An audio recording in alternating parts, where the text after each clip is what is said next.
welcome to today's On This Day in Tudor History with me, Claire Ridgway, who I think you'll know by now, particularly if you've been watching me since or listening to me as well, since the 1st of January. Well, where am I going to take you back to today? Well, I think I'm going to take you back for a change to Edward VI's reign. So we're going to go back to the 5th of August 1549 during the reign of King Edward VI, the son of King Henry VIII. For it was on this day that the Battle of Clyst St Mary took place at the village of Clyst St Mary, 3 miles east of Exeter in Devon. Now, you might be able to hear some shouting going on. Normally, this is a quiet, idyllic, peaceful little bit of Spain. But today, I think there is a wedding party having a bit of a feast in the town square. So it's changed into a bit of a riot. So there you go. Sorry about that. But you can think of it as being part of the Prayer Book Rebellion. These are the rebels here making this noise because this battle was to do with the Prayer Book Rebellion. So before I share my account of this day in 1549 with you, I just want to kind of explain the context, the how and why this rebellion, the Prayer Book Rebellion, came about. Edward VI's father, Henry VIII, had of course broken with Rome in the 1530s and had been, declared himself the supreme head of the church in England.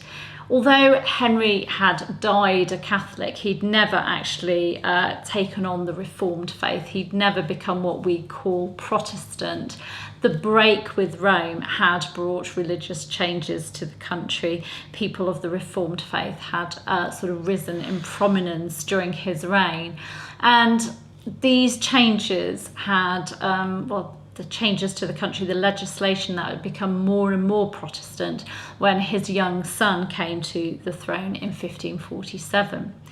In 1549, the Book of Common Prayer, which had been composed mainly by Archbishop Thomas Cranmer — I've got a pesky cat here playing with my chair. Thank you, Maggie. In 1549, the Book of Common Prayer, which had been composed mainly by Thomas Cranmer, Archbishop of Canterbury, and which was the official liturgy of Edward VI's Protestant Church, was introduced properly into England, into the whole of England.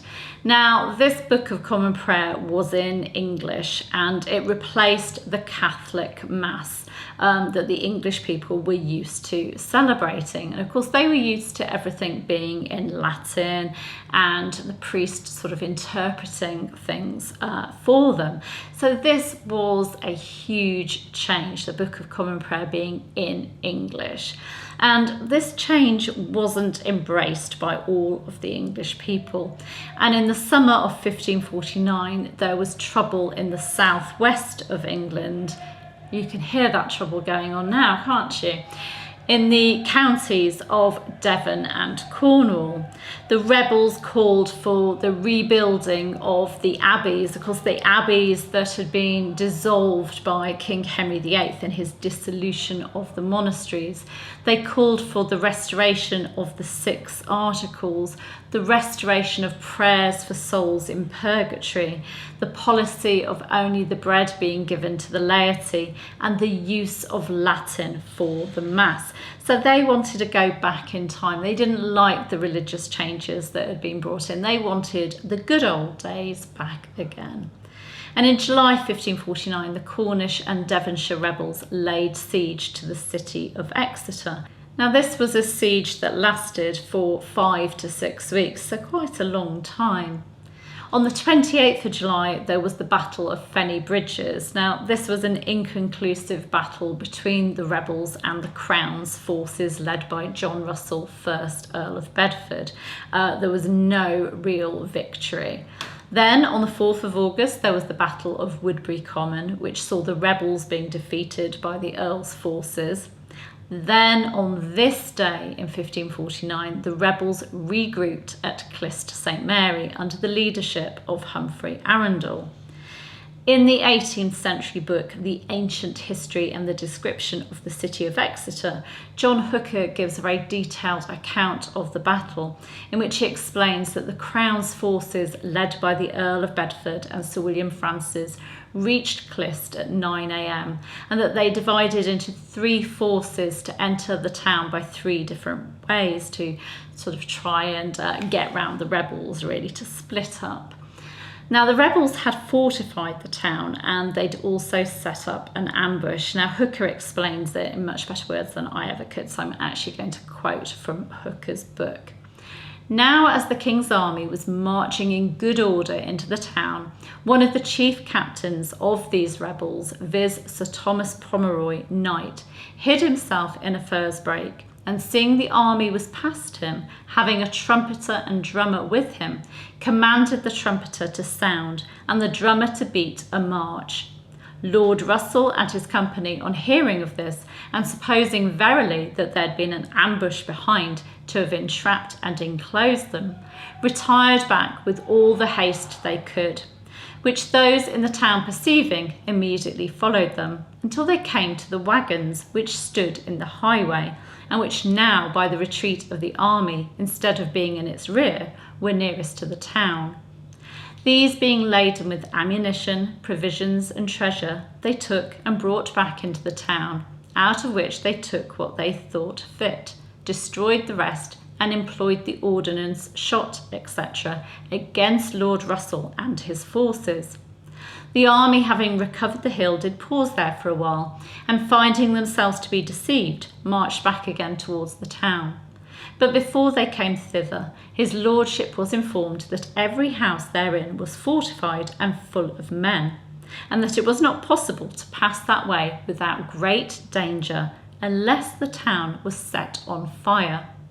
Upon this, order was given to set fire thereto, notwithstanding it belonged to his lordship. Sir William Francis, who was at the head of the foremost division, leaving the road which he first marched, took now one that was both deep and narrow. When the enemy, being upon the banks on each side of the road, with stones so beat him that they struck his headpiece fast to his head, of which he died. The army having, however, got into the town, set fire to every house they could come at. But the rebels, who now assembled themselves in the middle of it, stood upon their defence, when a very fierce, cruel, and bloody fight began, in which some were slain by the sword, some burnt in the houses, some shifting for themselves were taken prisoners, and many, thinking to escape over the water, were drowned. So there fell that day about 1,000 of these obstinate and foolish men. So as Hooker describes there, some were killed fighting in the bloody battle, some were burnt to death when all the houses and that of the town were set on fire, and some, looking to escape by the river, were drowned. It was a resounding victory for the Crown, who took around 900 prisoners. So there were a lot of deaths during the battle, and then they managed to take 900 prisoners. And then later that day, sadly, they massacred these 900 prisoners to stop them escaping and rejoining the rebels. So an awful bloody day on this day in 1549, a really truly dreadful day. The Crown may have been triumphant and victorious, but to massacre that many people, yes, leaves a nasty taste in my mouth. An awful thing to have happened. So I'm sorry to leave you on such a gloomy note, but there you go. Tudor history can be rather gloomy and bloody at times. Perhaps I'll bring you something happier tomorrow. I can't promise, I'm afraid. I can hear the rebels coming now, can't you? It's very atmospheric. Anyway, I will see you tomorrow. Take care. Oh, and remember to subscribe by clicking around about there, hit the bell to be notified, and of course, do give the video a like if you've enjoyed it. See you tomorrow. Bye-bye.